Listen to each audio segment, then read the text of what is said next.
ನಾಭಿ ಭಾಗವನ್ನ ಮೊದಲು ಐಡೆಂಟಿಫೈ ಮಾಡಲಾಗತ್ತೆ ಅಂತ, ಅಂದ್ರೆ ಆ ವಿಗ್ರಹದ ನಾಭಿಯನ್ನ ಮೊದಲು ಐಡೆಂಟಿಫೈ ಮಾಡಲಾಗತ್ತೆ ಅಂತ. ಸಾಮಾನ್ಯವಾಗಿ ಒಂದು ಜನರಲ್ ಸೇಯಿಂಗ್ ಇದೆ, ಏನಂದ್ರೆ ಆ ವಿಗ್ರಹ ಆಲ್ರೆಡಿ ಆ ಕಲ್ನಲ್ಲಿ ಇರುತ್ತೆ, ಶಿಲ್ಪಿಗಳಾದವರು ಆ ಬೇಡದ ಭಾಗವನ್ನ ಮಾತ್ರ ತೆಗಿತಾರೆ ಅಷ್ಟೇ ಅಂತ. ಹೌದಾ, ಅದು ಹಾಗೇನಾ? ಮೊದಲು ನಿರ್ಮಾಣಗೊಂಡ ಅಥವಾ ಮೊದಲು ಆರಂಭ ಮಾಡಿದ ಭಾಗ ಯಾವುದು? ಎಲ್ಲಿಂದ ಕೆತ್ತೋದಕ್ಕೆ ಶುರು ಮಾಡಿದ್ರಿ, ಹೇಳ್ಬೋದಾ?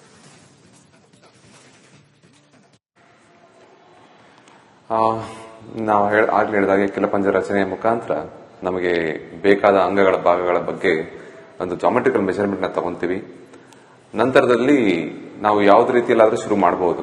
ಯಾವಾಗ ನಮಗೆ ಬೇಕಾದಂತಹ ಒಂದು ನಾಭಿಯ ಭಾಗ ಸಿಗುತ್ತೆ, ಕೆಲವೊಂದು ಪದ್ಧತಿಯಲ್ಲಿ ಕೆಲವೊಂದು ಶಿಲ್ಪಿಗಳು ಮುಂದೆಯಿಂದ ಒಂದು ಕೆಲಸ ಮಾಡುವಂತದ್ದನ್ನ ಮಾಡ್ಕೊಂಡ್ ಬರ್ತಾರೆ. ನಾನು ಅನುಸರಿಸುವಂತದ್ದು ಕೆಲವೊಮ್ಮೆ ಏನ್ ಮಾಡ್ತೀವಿ, ಹಿಂದಿನ ಒಂದು ಕಂಪೋಸಿಷನ್, ಈ ಪ್ರಭಾವಳಿಯ ಕಂಪೋಸಿಷನ್ ನಾವು ಮೊದಲು ಒಂದು ಜಾಮೆಟ್ರಿಕಲ್ ಸಿಂಕ್ರನೈಸೇಷನ್ ಮಾಡಿಕೊಂಡು ನಂತರ ಅಲ್ಲಿಂದ ನಾವು ಆ ಒಂದು ಸೆಂಟರ್ ಅನ್ನ ಮುಂದಕ್ಕೆ ಟ್ರಾನ್ಸ್ಫರ್ ಮಾಡಿ ಕೆತ್ತನೆಯನ್ನ ಮಾಡುವಂತದ್ದು ಪದ್ಧತಿ ನಾವು ಮೈಸೂರಿನಲ್ಲಿ ನಾನು ಕಲಿತದ್ದು ನಮ್ಮ ತಂದೆ ತಾತನಿಂದ. ಈ ರೀತಿಯಲ್ಲಿ ನಮ್ಮ ಕೆತ್ತನೆ ನಿರ್ಮಾಣ ನಾವು ಮಾಡ್ತೀವಿ. ಸಾರಿ ಟು ಇಂಟರಪ್ಟ್, ಅದು ಆ ಪ್ರಭಾವಳಿಯು ಸೇರಿಸಿ ಒಂದೇ ಕಲ್ಲಾದು ಅಥವಾ ಪ್ರಭಾವಳಿ ಬೇರೆ ಕಲ್ಲಾದು? ಹೌದು, ಇಲ್ಲ, ಪ್ರಭಾವಳಿಯು ಸೇರಿ ಏಕಶಿಲಾ ಮೂರ್ತಿ ಅದು. ಪ್ರಭಾವಳಿ ಕೆಲವೊಮ್ಮೆ ಏನಾಗುತ್ತೆ, ಒಂದು ಸಪೋರ್ಟ್ ಸಿಸ್ಟಮ್ ರೀತಿ ಕೆಲಸ ಮಾಡುತ್ತೆ. ಆದ್ರೆ ಇಲ್ಲಿ ಪ್ರಭಾವಳಿಯಲ್ಲಿ ಜೊತೆಗೆ ನಾವು ದಶಾವತಾರವನ್ನ ಮತ್ತೆ ಸೂರ್ಯನನ್ನ, ಯಾಕಂದ್ರೆ ನಮ್ಮ ರಾಮರು ಸಹ ದಶಾವತಾರದಲ್ಲಿ ಒಬ್ಬರಾಗಿರ್ತಾರೆ, ಸೂರ್ಯವಂಶಿ ಆದ್ರಿಂದ ಸೂರ್ಯನನ್ನ, ನಂತರದಲ್ಲಿ ಭಕ್ತ ಭಾಗದಲ್ಲಿ ಹನುಮಂತ ಗರುಡನನ್ನ ಕೆತ್ತನೆ ಮಾಡಿದೆ. ಎಲ್ಲವೂ ಸಹ ಏಕಶಿಲೆಯಲ್ಲೇ ಕೆತ್ತಿರುವಂತದ್ದು. ಸೊ ನಮಗೆ ಇದೆಲ್ಲ ಮಾಡಬೇಕಾದ್ರೆ ಪ್ರೇರಣೆ ನಮ್ಮ ಶಿಲ್ಪಿಗಳು ಸಹ ಹೌದು. ಈ ಅಯೋಧ್ಯೆ ನಿರ್ಮಾಣದಲ್ಲಿ ಸಾವಿರಾರು ಶಿಲ್ಪಿಗಳು ಬರೀ ಉಳಿ ಸುತ್ತಿಗೆ ತಗೊಂಡು ಕೆಲಸ ಮಾಡಿಲ್ಲ, ಅವರೊಂದು ಪೂಜೆ ರೀತಿಯಲ್ಲಿ ಈ ಒಂದು ದೇವಸ್ಥಾನ ನಿರ್ಮಾಣ ಮಾಡಿದ್ದಾರೆ. ನಾವು ಈಗೊಂದು ಕಳೆದ ಸುಮಾರು 100 ವರ್ಷಗಳ ಇತಿಹಾಸ ತೆಗೆದುಕೊಂಡ್ರೆ ಇದು ತುಂಬಾ ದೊಡ್ಡ ಮಟ್ಟದಲ್ಲಿ ಒಂದು ದೇವಸ್ಥಾನ ನಿರ್ಮಾಣಗೊಂಡು ಪೂರ್ಣಗೊಂಡಿರುವಂತದ್ದನ್ನ ನಾವು ಕಾಣಬಹುದು. ಇದಕ್ಕೆ ಸಾವಿರಾರು ಶಿಲ್ಪಿಗಳು ಹಗಲು ರಾತ್ರಿ ಶ್ರಮವನ್ನು ವಹಿಸಿದ್ದಾರೆ. ಬರೀ ಒಂದು ಹೇಳಿದ ಹಾಗೆ ಒಂದು ಪೂಜೆಯ ರೀತಿ, ಒಂದು ಭಕ್ತಿಯ ರೀತಿ, ಒಂದು ಪ್ರೀತಿಯ ಸಾಂಕೇತಿಕವಾಗಿ ಒಂದು ಕೆಲಸವನ್ನ ಮಾಡಿದ್ದಾರೆ. ಈ ಸಮಯದಲ್ಲಿ ಎಲ್ಲಾ ಶಿಲ್ಪಿಗಳಿಗೂ ಸಹ ನಾನು ಧನ್ಯವಾದಗಳನ್ನ ತಿಳಿಸ್ತೇನೆ. ನೀವು ಮಾಡಿಕೊಟ್ಟ ಈ ಒಂದು ನಿಮ್ಮ ಕಲೆಯ ಒಂದು ಪ್ರಿಸಿಷನ್ ಇರಬಹುದು, ನಿಮ್ಮ ಒಂದು ಡೆಡಿಕೇಶನ್ ಮತ್ತೆ ನಿಮ್ಮೆಲ್ಲರ ಒಂದು ಕಾಂಟ್ರಿಬ್ಯೂಷನ್ ನಮ್ಮ ಭಾರತಕ್ಕೆ ಮತ್ತೆ ಸಿಕ್ಕಿದೆ. ಈ ಮುಖಾಂತರ ಪ್ರತಿಯೊಬ್ಬ ಶಿಲ್ಪಿಗಳು ಯಾರ್ಯಾರು ಇದರಲ್ಲಿ ಭಾಗಿಯಾಗಿದ್ದರು, ಯಾರ್ಯಾರು ನಮ್ಮ ವಾಸ್ತುಶಿಲ್ಪಿಗಳಿರ್ಬೋದು, ಇಂಜಿನಿಯರ್ಸ್ಗಳಿರ್ಬೋದು, ಎಲ್ಲರಿಗೂ ಸಹ ನಾನು ಒಂದು ಧನ್ಯವಾದಗಳನ್ನ, ಕಂಗ್ರಾಚ್ಯುಲೇಷನ್ ಅಂತ ಹೇಳಲಿಕ್ಕೆ ಬಯಸ್ತೇನೆ. ಅರುಣ್ ಯೋಗಿರಾಜ್ ಅವರ 8 ತಿಂಗಳ ಕಾಲದಲ್ಲಿ ನಿಮ್ಮ ಪ್ರತಿನಿತ್ಯದ ದಿನಚರಿ ಹೇಗಿತ್ತು?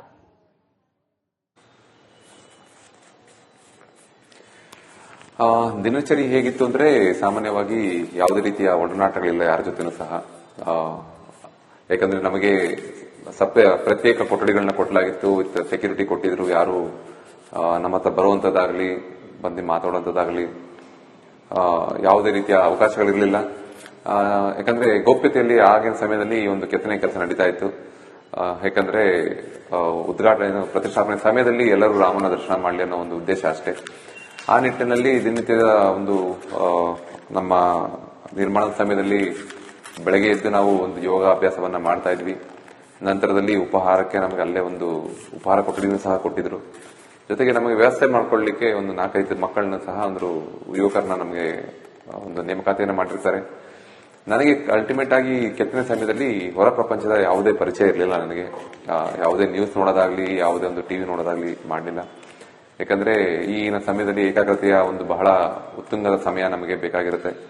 ಆ ವಿಷಯವಾಗಿ ಬೇಕಾದಂತಹ ನಮ್ಮ ಲೌಕಿಕ ವಿಷಯಗಳನ್ನೆಲ್ಲ ದೂರ ಇಟ್ಟು ಆಧ್ಯಾತ್ಮಿಕದ ಕಡೆ ಇರ್ಬೋದು, ಒಂದು ಸ್ಪಿರಿಚುವಲ್ ದಾರಿಯಲ್ಲಿ ಒಂದು ಕೆತ್ತನೆ ನಿರ್ಮಾಣ ಮಾಡಬೇಕಾಗಿತ್ತು. ಯಾಕಂದ್ರೆ ಇದು ಬರೀ ಒಂದು ಶಿಲೆ ಕೆತ್ತನೆ ಮಾಡಿದ್ರೆ ಆಗಲ್ಲ. ಇದರ ಜೊತೆಗೆ ನಮ್ಮ ಒಂದು ಮನಸ್ಸು, ನಮ್ಮ ಸೋಲ್, ನಮ್ಮ ಭಾರತೀಯರ ಒಂದು ಡಿವೋಷನ್ ಎಲ್ಲನೂ ಇದರಲ್ಲಿ ಕಾಣಬೇಕಾಗಿರುತ್ತೆ. ಅದಕ್ಕೆ ನಾವು ಯಾವ್ಯಾವ ಪದ್ಧತಿ ನಮ್ಮ ಪೂರ್ವಜರು ಅನುಸರಿಸಿದ್ರು ಅನ್ನೋ ಬಗ್ಗೆಯನ್ನು ಸಹ ಮಾಹಿತಿಗಳನ್ನ ಇಟ್ಕೊಂಡಿದ್ವಿ. ಕೆತ್ತನೆ ಸಮಯದಲ್ಲಿ ನಮಗೆ ಉಪಹಾರಗಳ ಬಗ್ಗೆನೂ ಬಹಳ ಗಮನ ಕೊಟ್ಟಿದ್ವಿ. ಸ್ವಲ್ಪ ಹೆಚ್ಚಿನ ಸಮಯ ನಾವು ಕೆಲಸ ಮಾಡಬೇಕಾದ್ರಿಂದ ಕಾಳುಗಳನ್ನ ನಮಗೆ ಜಾಸ್ತಿಯಾಗಿ ಕೊಡ್ತಾ ಇದ್ರು, ಪ್ರೋಟೀನ್ ಆಗಿ ಸಿಗ್ಲಿ ಅಂತ. ಈ ರೀತಿಯಲ್ಲಿ ಬಹಳ ಶಿಸ್ತಿನ ಇದೊಂದು ಮಾತ್ರ ಅಲ್ಲ, ನನ್ನ ಜೀವನನೇ ಆಗಿದೆ. ಶಿಸ್ತುಬದ್ಧ ಜೀವನವನ್ನ ಮಾಡಬೇಕಾಗಿರುತ್ತೆ. ಯಾಕಂದ್ರೆ ಕಲ್ಲು ಬಹಳ ಹಾರ್ಡ್ ಮೆಟೀರಿಯಲ್, ಅಷ್ಟು ಸುಲಭವಾಗಿ ನಿಮ್ಮ ಮಾತನ್ನ ಕೇಳಲ್ಲ. ನೀವು ಬಹಳ ಶ್ರದ್ಧೆಯಿಂದ, ಬಹಳ ಪೇಷನ್ಸ್ ಇಂದ, ಬಹಳ ಶಕ್ತಿನೂ ಸಹ ಬೇಕಾಗಿರುತ್ತೆ ಎಲ್ಲ ಸಮಯದಲ್ಲೂ. ಈ ಒಂದು ಎಲ್ಲಾ ವಿಷಯಗಳನ್ನ ಒಳಗೊಂಡು ಈ ಒಂದು ಮೂರ್ತಿ ನಿರ್ಮಾಣ ಆಗುವಂಥದ್ದು ಬಹಳ ಸಮಯ ತೆಗೆದುಕೊಳ್ಳುವಂತ ವಿಷಯ, ಕಲ್ಲಿನ ಕೆತ್ತನೆಯ ಒಂದು ಪ್ರೋಸೆಸ್. ಆದ್ರೆ ಆ ಸಮಯದಲ್ಲಿ ನಿಮಗೆ ಬಹಳಷ್ಟು ವಿಷಯಗಳು ಆಗಿನ ಸಮಯಕ್ಕೆ ಬರ್ತಾ ಹೋಗುತ್ತೆ. ನೀವು ಅದನ್ನ ಅಳವಡಿಸ್ಕೊಳ್ತಾ ಹೋಗ್ಬೋದು. ಈ ಒಂದು ಹೆಚ್ಚಿನ ಸಮಯದ ಜೊತೆಗೆ ಈ ಒಂದು ಸೌಂದರ್ಯನೂ ಸಹ ನಾವು ಕೆತ್ತನೆಯನ್ನು ಮಾಡೋ ಅವಕಾಶ ನಮ್ಮ ಕಲ್ಲಲ್ಲಿ ಸಿಗುತ್ತೆ. ನೀವು ಎಷ್ಟು ಶ್ರಮ ಪಡ್ತಿರೋ ಅಷ್ಟು ಶತಮಾನಗಟ್ಟಲೆ ಕಾಲ ಇದು ಉಳಿಯುವಂತದ್ದು ವಿಷಯ ಸಹ ಹೌದು. ಅದೇ ನಮಗೆ ಪ್ರೇರಣೆ. ಯಾಕಂದ್ರೆ ನಾವು ಸತ್ತ ನಂತರನೂ ನಮ್ಮನ್ನ ನೆನೆಸ್ಕೊಳ್ಳುವಂತಹ ವಿಷಯ. ಕೆಲವೊಮ್ಮೆ ನಾವು ಮಾಡಿದ ವಿಗ್ರಹಗಳನ್ನ ಪೂಜೆ ಮಾಡಿದಂತಹ ಏನಂತೀವಿ ವಿಷಯಗಳು ನಮಗೆ ಎಷ್ಟು ಕೆಲವೊಮ್ಮೆ ಒಂದು ಪುಣ್ಯನ ತಂದುಕೊಡುತ್ತೆ ಅಂತ ನಮ್ಮ ಶಾಸ್ತ್ರ ಹೇಳುತ್ತೆ. ಕೆಲವೊಂದು ಗಾದೆ ಹೇಳುತ್ತೆ, ರಾಮರು ನಡೆದ ಜಾಗವೆಲ್ಲ ಕಲ್ಲೆಲ್ಲ ಹೂವಾದವು, ಶಿಲ್ಪಿಯ ಕೈ ಸೋಕಿ ಕಲ್ಲೆಲ್ಲ ದೇವರಾದವು ಅಂತ ಒಂದು ಗಾದೆಗಳು ಸಹ ಇದೆ. ಈ ರೀತಿಯಲ್ಲಿ ಒಂದು ಶಿಲ್ಪ ಪರಂಪರೆಯು ಸಹ ಒಂದು ಉತ್ತಮ ಪರಂಪರೆ, ಬಹಳ ಒಂದು ಕಂಪ್ಲೀಟ್ ಪ್ರೊಫೆಷನ್ ಅಂತ ನಾನು ಭಾವಿಸ್ತೇನೆ. ಯಾಕಂದ್ರೆ ವಯಸ್ಸಿಗೆ ಮೀದ ಗೌರವ ಸಿಗುತ್ತೆ, ಸತ್ತ ಮೇಲೆ ಬದುಕುವಂತ ಅವಕಾಶ ಸಿಗುತ್ತೆ. ಈ ಒಂದು ಕೆಲಸವನ್ನ ಒಂದೇ ನಮಗೆ ಅವಕಾಶ ಬಹಳ ಶ್ರದ್ಧೆ ಭಕ್ತಿಯಿಂದ ಮಾಡಬೇಕು. ನಂತರ ಮಿಕ್ಕಿದ ವಿಷಯಗಳನ್ನ ಭಗವಂತನೇ ನೋಡ್ಕೊಂತಾನೆ ಅಂತ ಭಾವಿಸ್ತೇನೆ. ಬಹಳ ಬ್ಯೂಟಿಫುಲ್ ಆದಂತ ಸಂಗತಿಗಳನ್ನ ಅರುಣ್ ಯೋಗರಾಜ್ ಅವರು ಹೇಳ್ತಾ ಇದ್ದಾರೆ. ಅರುಣ್ ಯೋಗರಾಜ್ ಅವರೇ, ರಾಮನನ್ನ ಕೆತ್ತುವಾಗ ಅಥವಾ ಆ ವಿಗ್ರಹ ನಿರ್ಮಾಣ ಕಾರ್ಯದಲ್ಲಿ it was a kind of spiritual process. ನಿಮಗೂ ಕೂಡ ಅದೊಂದು ಆಧ್ಯಾತ್ಮದ ಹಾದಿಯ ರೀತಿನಲ್ಲೇನೆ ಇತ್ತು ಅಂತ ನೀವು ಹೇಳಿದ್ರೆ, ಆ ಒಂದು ಮನಸ್ಥಿತಿನಲ್ಲೇನೆ ಅದನ್ನ ಮಾಡೋದಕ್ಕೆ ಸಾಧ್ಯ ಆಯ್ತು ಅಂತ. ನಿಮ್ಮಲ್ಲಿ ಏನಾದ್ರೂ, ಇದು ಬಹಳ ಒಂದು ಕುತೂಹಲದ ಪ್ರಶ್ನೆ ನನಗೆ, ನಿಮ್ಮಲ್ಲಿ ಏನಾದ್ರೂ ಬದಲಾವಣೆ ಆಯ್ತಾ? ನೀವೇನು ಕಲ್ತ್ರಿ? ಒಂದು ಅಂತರಂಗದ ಬದಲಾವಣೆ ಆಗುತ್ತಲ್ಲ, ಆ ವಿಗ್ರಹ ಹೊರಹೊಮ್ಮಿ ಅದರ ನೀವು ಆ ಕಣ್ಣು ಬಿಡಿಸುವಂತ ಒಂದು ಸಂದರ್ಭ ಇದೆಯಲ್ಲ, ಅಲ್ಲಿವರೆಗೂ ನಿಮ್ಮಲ್ಲಿ ಏನಾದ್ರೂ ಬದಲಾವಣೆ ಆಯ್ತಾ? ನಿಮ್ಗೆ ಏನ್ ಅನ್ನಿಸ್ತು ಅಂತ? ಅಂತರಂಗದ ಭಾವನೆ ಯಾವ ರೀತಿನಲ್ಲಿತ್ತು ಅಂತ? ಇಲ್ಲ, ನಾನು ಕಂಪ್ಲೀಟ್ ಆಗಿ ಸರೆಂಡರ್ ಆಗ್ಬಿಟ್ಟಿದ್ದೆ. ನಾನಾಗಿರ್ಲೇ ಇಲ್ಲ. ಅದು ನಾನು ಅವರ ಭಕ್ತನಾಗಿ ಕಂಪ್ಲೀಟ್ ಸರೆಂಡರ್ ಆಗ್ಬಿಟ್ಟಿದ್ದೆ. ಏನ್ ಬೇಕು ಮಾಡಿಸ್ಕೊಳ್ಳಿ, ನಿಮ್ಮನ್ನ ಮಾತ್ರ ಹುಡುಕುತ್ತೆ, ನಾನು ಬಿಡೋದಿಲ್ಲ. ಈ ರೀತಿ ಅವ್ರಿಗೆ ಸರೆಂಡರ್ ಆಗ್ಬಿಟ್ಟಿದ್ದೆ, ಅವ್ರ ಜೊತೆ ಹಠ ಮಾಡ್ತಿದ್ದೆ. ಯಾಕಂದ್ರೆ ಕೆಲವೊಮ್ಮೆ ಭಾವ ತರೋದು ಬಹಳ ಮುಖ್ಯವಾಗಿರ್ತದೆ ಶಿಲ್ಪದಲ್ಲಿ. ಯಾಕಂದ್ರೆ ಇದಕ್ಕೋಸ್ಕರ ನೂರಾರು ಕೋಟಿ ಜನ, ಸಾವಿರಾರು 500 ವರ್ಷಗಳಿಂದ ಕಾಯ್ತಾ ಇದ್ದೇವೆ. ಅದನ್ನ ಯಾವ್ದಾದ್ರು ರೀತಿಯಲ್ಲಿ ಭಾವದ ಮುಖಾಂತರ ಅವ್ರನ್ನ ನಾವು ದೇಶದ ಜನತೆ ಕನೆಕ್ಟ್ ಮಾಡಬೇಕಿತ್ತು. ಅದಕ್ಕೆ ನಾವು ನಮ್ಮ ರಿಫ್ಲೆಕ್ಷನ್ ಆಫ್ ಅವರ್ ಸೋಲ್, ನಮ್ಮ ಒಂದು ಕಲಾಕೃತಿ ಯಾವಾಗ್ಲೂ ನಮ್ಮ ಮನಸ್ಸಿನಲ್ಲಿ ಎಷ್ಟು ತಿಳಿಯಾಗಿ ಇಟ್ಕೊಂತೀವಿ, ಎಷ್ಟು ಶುದ್ಧವಾಗಿ ಇಟ್ಕೊಂತೀವಿ, ಅದು ರಿಫ್ಲೆಕ್ಟ್ ಆಗಿ ಬರುತ್ತೆ ಅಂತ ನಾನು ಭಾವಿಸ್ತೇನೆ. ಆಗಿನ ಸಮಯದಲ್ಲಿ ಕೆಲವೊಂದು ಜನರ ಭೇಟಿನೂ ಸಹ ಬಹಳ ನನಗೆ ಪ್ರಭಾವನ ಬೀರ್ತು. ಉದಾಹರಣೆಗೆ ನಮ್ಮ ಗೋವಿಂದಗಿರಿ ಮಹಾರಾಜ್ ಅವರು ಇರ್ಬೋದು, ಅವರ ಒಂದು ಸೇವೆ ಇರ್ಬೋದು ನಮ್ಮ ಅಯೋಧ್ಯೆಗೆ. ಕೆಲವೊಮ್ಮೆ ನಾನು ಅಲ್ಲಿ ಈ ಒಂದು ಹೋರಾಟದಲ್ಲಿ ಜೀವ ಕಳೆದುಕೊಂಡಂತ ಕುಟುಂಬದವ್ರನ್ನು ಸಹ ನಾನು ಭೇಟಿ ಮಾಡಿದ್ವಿ. ಆಗ ಅನಿಸ್ತಾಯ್ತು, ಇಲ್ಲಪ್ಪ ಇಷ್ಟೊಂದು ನಮಗೆ ಸ್ಟ್ರಗಲ್ ಆಗಿದೆ, ನಮ್ಮ ರಾಮ ಜನ್ಮಭೂಮಿಯನ್ನು ರಾಮ ಮಂದಿರ ಮಾಡ್ಲಿಕ್ಕೆ ಇಷ್ಟೊಂದು ತೊಂದರೆ ಆಗಿದೆ ನಮಗೆ, ಇಲ್ಲ ಇಂಥ ಅವಕಾಶ ನಾನು ಯಾವತ್ತೂ ಬಿಡಬಾರ್ದು ಅಂತೇಳಿ ನಮ್ಮ ಆ ಸಮಯಕ್ಕೆ ತಿಳಿದಂತ ಎಲ್ಲ ವಿಷಯವನ್ನು ಸಹ ನಾವು ಬಹಳ ಶ್ರದ್ಧೆಯಿಂದ ಭಕ್ತಿಯಿಂದ ಅನುಸರಿಸಿದ್ದೀವಿ.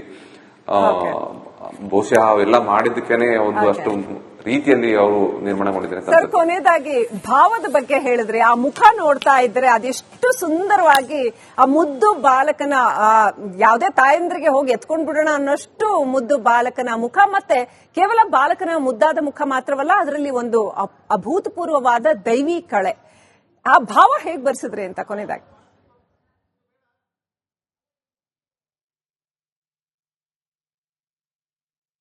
ಮಾಡಿ ಎಷ್ಟೇ ದೊಡ್ಡ ದೇವಸ್ಥಾನ ಏನೇ ಮಾಡಿದ್ರು ಕೊನೆಯದಾಗಿ ಬರೋದು ಅವರ ಮುಖ ಮತ್ತೆ ಭಾವ ಮತ್ತೆ ಕಣ್ಣಿಗೆ ಮಾತ್ರ. ಇಡೀ ಪ್ರಪಂಚ ಅಷ್ಟು ದೊಡ್ಡ ಮಂದಿರ ಕಟ್ಟಿದ್ರು ಕೊನೆಗೆ ಅವರ ಮುಖಭಾವಕ್ಕೆ ಬರುತ್ತೆ ಅಂತ ಬಹಳ ದೊಡ್ಡ ವಿಷಯ ನಮಗೆ ಗೊತ್ತಿತ್ತು ಮೊದಲೇ. ಈ ಒಂದು ಕೆತ್ತನೆ ನಿರ್ಮಾಣದಲ್ಲಿ ಎಲ್ಲಾ ಕೆಲಸ ಪೂರ್ಣಗೊಂಡಿದ್ರು ನಾನು ಮುಖಭಾಗ ಮಾಡ್ಲಿಕ್ಕೆ ಬಹಳ ಕೈ ನಡುಗ್ತಾ ಇತ್ತು, ಮನಸ್ಸು ಹೆದರ್ತಾ ಇತ್ತು ಬಹಳ. ಯಾಕಂದ್ರೆ ಕಲ್ಲಲ್ಲಿ ನಿಮಗೆ ಒಂದೇ ಅವಕಾಶ ಇರುತ್ತೆ ಮಾಡ್ಲಿಕ್ಕೆ ಯಾವಾಗ್ಲೂ. ಆ ರೀತಿಯಾದ ಒಂದು ಸಮಯ. ನಾವು ದೀಪಾವಳಿಯನ್ನ ನಾವು ಅಯೋಧ್ಯೆಯಲ್ಲೇ ನಿರ್ಮಾಣ ಅಂದ್ರೆ ಆಚರಿಸಬೇಕಾಗಿರುತ್ತೆ. ಅವತ್ತು ನನಗೆ ಎಷ್ಟೊಂದು ನೀವಂದಂಗೆ ನಾನು ಆವಾಗಲೇ ಹೇಳಿದೆ, ಯಾವುದೋ ರೀತಿಯಲ್ಲಿ ಯಾವುದೋ ವಿಷಯಗಳು ನಮಗೆ ಬರುತ್ತೆ, ಅದೇ ಯಾವುದೋ ರೀತಿಯಲ್ಲಿ ಸಂದೇಶ ಬರುತ್ತೆ ಅಂತ ನಾನು ನಂಬಿರ್ತಿದ್ದೆ. ಕೆಲವೊಂದು ಫೋಟೋಸ್ಗಳು ನನಗೆ ಸಿಗ್ತಾ ಬಂತು. ಮಕ್ಕಳು ದೀಪಾವಳಿಯನ್ನ ದೀಪವನ್ನ ಇಟ್ಕೊಂಡು ಆಚರಿಸುವ ಸಮಯದಲ್ಲಿ ಆ ದೀಪದ ಬೆಳಕಲ್ಲಿ ನನಗೆ ಮಕ್ಕಳು ಭಗವಂತರ ರೀತಿ ಕಾಣಿದ್ರು. ಸೊ ನನಗೆ ಸುಮಾರು 8 ತಿಂಗಳಿಂದ ಏನ್ ಮಾಡ್ಬೇಕು ಅಂತ ನನಗೆ ತಲೆಯಲ್ಲಿ ಯಾವುದೋ ಒಂದು ವಿಷಯ ಬಂದಿರಲಿಲ್ಲ, ಏನ್ ಮಾಡ್ಬೇಕು ಅಂತ ಗೊತ್ತಿರಲಿಲ್ಲ. ಬಟ್ ಅದು ನೋಡಿದ ಫೋಟೋ ನೋಡಿದ 2 ಗಂಟೆಯಲ್ಲಿ ಈ ಒಂದು ಕೆಲಸನ ಮುಗಿಸ್ತೀನಿ. ಸಾಮಾನ್ಯವಾಗಿ ಈ ಒಂದು ಸಮಯನ ಅವರೇ ನನಗೆ ನಿಗದಿಪಡಿಸಿ ಆ ಸಮಯದಲ್ಲಿ ಯಾವುದೋ ಮುಖಾಂತರ ಯಾವುದೋ ಒಂದು ಸಂದೇಶವನ್ನ ಕೊಟ್ಟಿರ್ತಾರೆ. ಆ ಸಮಯದಲ್ಲಿ ನನಗೂ ಸಹ ಮಾಡುವಂತ ಒಂದು ಧೈರ್ಯ ಬಂದು ಈ ಒಂದು ಬರೀ ಮಗುವಿನ ಮಕ್ಕ ಮಾತ್ರವಲ್ಲ, ಅದರೊಳಗೆ ರಾಮರು ಬೇಕಾಗಿರುತ್ತೆ.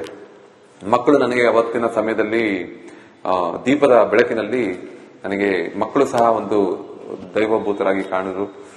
ಜೊತೆಗೆ ನಿರ್ಮಾಣದ ಸಮಯದಲ್ಲಿ ನಾನು ಒಂದು ಮನಸ್ಸಲ್ಲಿ ಯಾವಾಗ ಅನ್ಕೋತಿದ್ದೆ, ಪ್ರತಿಯೊಬ್ಬರು ಮನೇಲಿ ಒಬ್ರು ಮಕ್ಕಳಿರ್ತಾರೆ, ಅವರು ಆ ವಯಸ್ಸಿನ ಮಕ್ಕಳನ್ನ ನೋಡಿರ್ತಾರೆ. ಅದನ್ನ ನೋಡಿದ್ರೆ ಮಕ್ಕಳು ಪೇರೆಂಟ್ಸ್ ಸಹ ಇಲ್ಲಪ್ಪ ನಮ್ಮ ಮಕ್ಕಳು ಸಹ ಈ ಸಮಯದಲ್ಲಿ ಹೀಗೆ ಇದ್ರಲ್ವಾ, ಅವರಲ್ಲೂ ರಾಮರ ಒಂದು ಎಲ್ಲಾ ಲಕ್ಷಣ ಬರಲಿ, ಎಲ್ಲಾ ಗುಣಗಳು ಬರಲಿ ಅಂತ ತಾಯಿಂದಿರು ಪೇರೆಂಟ್ಸ್ ಅವರು ಅನ್ಕೊಳ್ಳಿ ಅಂತ ಅದನ್ನೆಲ್ಲ ಮನಸ್ಸಲ್ಲಿ ಇಟ್ಕೊಂಡೇ ಮಾಡಿದ್ದ ಜೊತೆಗೆ ಮಾಡಿಸ್ಕೊಂಡು ಎಲ್ಲರ ಮನಸ್ಸಿಗೂ ಅವರು ತಲುಪಿದ್ದಾರೆ. ಇದು ಅವರ ಆಶೀರ್ವಾದ. All right, amazing. ಧನ್ಯವಾದಗಳು ಅರುಣ್ ಯೋಗಿರಾಜ್ ಅವರೇ.